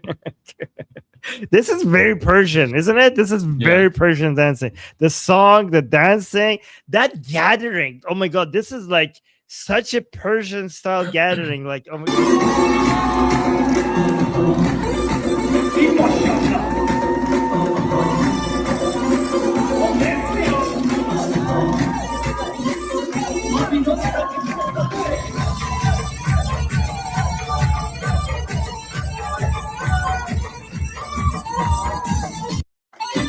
oh, that's the most Persian thing I've seen. So yeah, and he's doing it really well too. Yeah. Okay. We also have like, but yeah, the women have like a billion moves that they can do. So if you're a guy and you're trying to dance for more than like 15 minutes, you can just repeat the same moves over and over and over again, which is fine. No one cares. Like, no one's looking at you. It's fine. Just do it. But yeah. Okay, we got 2 more super chats, and then we could. And if Ali, if you have any updates, we could go with that. If not, we're gonna end with a feel good clip. Feel good clip. Okay. Wait, actually, let me do a Durka clip, and then we go to your feel good clip. Okay. Lord is saying Iranians can rebuild themselves. We only help. Well, thank you so much, Lord. Yeah, thank you. Yeah, exactly. It's basically like helping Germany get rid of the Nazis, and then after that, Germans knew how to build. Like, Germans are really good at building things. You just needed a little bit of a help to just get the Nazis out. And then we had Ida saying, "Will you move really well for someone who is 5,000 years old?" Okay, well, thank you. Yeah. Well, it's the diet and the sleep and the exercise that helps. Ida. Okay, so let me show you the part of the clip that we were looking for and was missing. Found it. Let's go back here. So this was the part that he was starting to shoot at the UAE flag. And again, YouTube, this is I'm one of the streamers. Ali is the other streamer. None of the streamers are holding a gun into their hand. Okay. See? That's a news clip that we're reviewing. And guns are bad. Nobody should get armed. We're against that. Okay. Oh, that's a cat. That's a cat. That's not a gun. Okay. Oh my god. So adorable. Okay. Okay. That's not a gun, just to be clear. I mean, I don't know. Cats can be weaponized.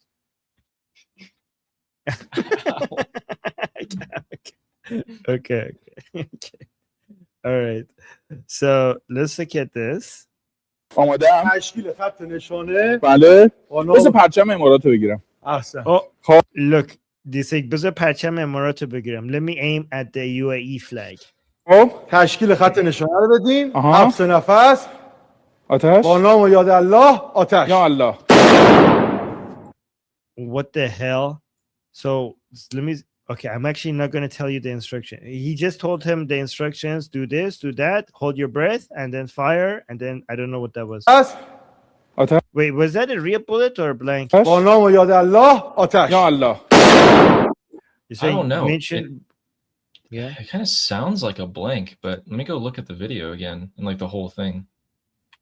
He says before shooting, remember the name of, but remember and say the name of Allah and then shoot. So every time you want to shoot, first you have to remember the name of Allah and then say the name of Allah. So he says Ya Allah and then he shoots.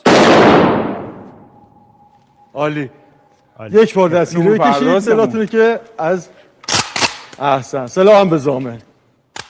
Okay, YouTube, again, please understand that this is just the news and we are not telling anybody to use guns.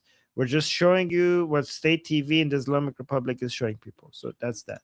Yeah, that was a live bullet. He loaded a bullet in there. Wait, how do you know? In the 8-minute clip, it's him. Like he takes a literal bullet, puts it into the magazine, puts it into the AK, loads the chamber, shoots. What the fuck? Okay.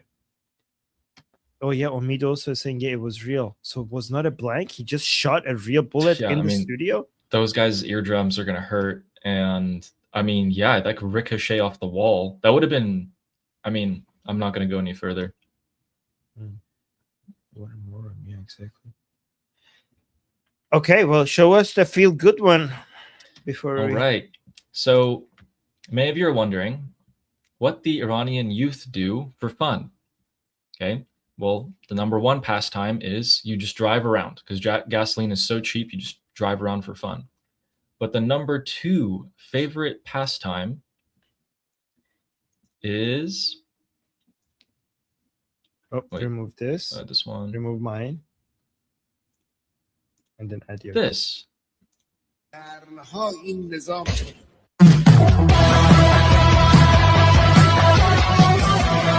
Wow.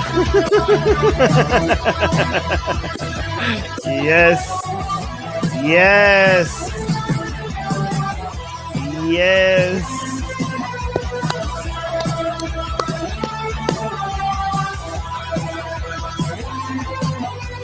Oh my god. Yes. That is. Oh my love that's the favorite it. pastime. That's the second most popular sport. I mean, maybe the first most popular sport in Iran. It's called Ammam Parani. They actually named it Ammam Parani. Is a sport in Iran, which means, what is it? Turban what? Turban flipping. Turban flipping. Turban flipping. Young people go to a mullah and they flip the turban.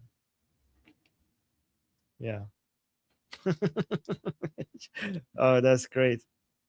Oh my God. Think about, like, this is our youth. This is our youth. Do you really think the Islamic Republic can survive ruling over a nation with a youth that is with a favorite pastime of flipping mullahs' turbans? Like this, they're not going to be able to survive. One way or another, the Islamic Republic is going to fall if this is the people they're ruling over. Yeah. Okay, Ali, that did make me feel good. You're right. That did make me feel very good. Very good. You succeeded. Okay, So- thank you guys. Everybody, thank Ali for that feel good video. Consistent with our luck, guys. As soon as we end the live stream is when we're going to start hearing the boom booms. Ooh. So, by the way, if that happens, should we just come back? Yes. Okay. Yes. Yes. If I'm not sleeping, by the way, because I'm gonna pass out. But True. this is my 4th live stream. My 4th live stream, guys. And then I sleep at weird hours in the day, basically, given when I go live. But yeah, if I'm awake, we're gonna go. Let's come back right online. Yes, please. People are saying yes, please. Okay, okay. Oh, here's the thing, Ali. If you can't reach me and I'm sleeping, and you hear boom booms, and you come back without me, come back online without me. Okay. Yeah, should I go live on both? Yes, of course. Okay. Okay. Yeah. All right. So guys, Yeah, I it might be the both of us, or it might be just Ali. Is your Telegram, like, do you get notifications from the calls, or? I get no notification. If I turn on notifications on any of my apps, Yeah. I will have to stop living. Like, it's crazy. My phone is crazy. Fair enough. Yeah. All right. All right, guys. Please subscribe. No. Promotion time of Ali's Oh. channel.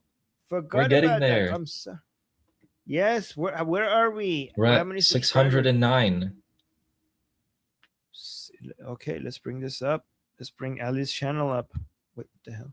We're getting closer every day. Okay. So Also, look I at feel like this. I'm getting more comfortable. Like I watched the first couple of lives, and I was like, who is that? Like, I'm just like straight faced the whole time, like monotone, just being like, my body's like tensed up, and now I'm like feeling much better. Why can't I? That's weird. I couldn't. Why can't I add this to the screen? Ooh. Okay, I'm just gonna go like this. Guys, look at that. Oh, there we go. Fixed it. Okay, so that's Ali's channel. We got to 610. So yeah, we're getting there, guys. Ali's channel is not monetized because we need to get to 1,000 subscribers and 4,000 watch hours. How many watch hours do you have? I think I have, like, last I checked, it was like 1,000. Okay. 1.2K. Okay. So I need all right, another 1,800. Actually, Okay, sorry, we're getting there. 2,800. Yeah. So get him to 1,000 subscribers, please, guys. Okay, and again, the link to his channel, I'll put it in the chat. The link is also in the description. And other than that, also, don't forget to come talk to Ali and I in our discussion group. We're there almost every single day. We're there. You could get to there either by clicking on the link that I just posted in the chat, or by the link in the description, or by scanning that QR code to your top left. Okay. So yeah, there's that. And yeah, so that we did it. We did everything. Actually, if you scroll down a little bit, there's a title that I wanted to show you. Hold on, let me go over here and then fix this. Everything is messed up here. Let's bring this back up to your YouTube. Yeah. Okay. You scroll down a little bit. There you go. The second one. Okay. Genius teaches about the Islamic Republic, featuring Armin and Bobby. I went through the video and I was like, oh, that's perfect. I got your face right there. Nice. Oh my god, that's a good that's a good thumbnail. I should do that, you know.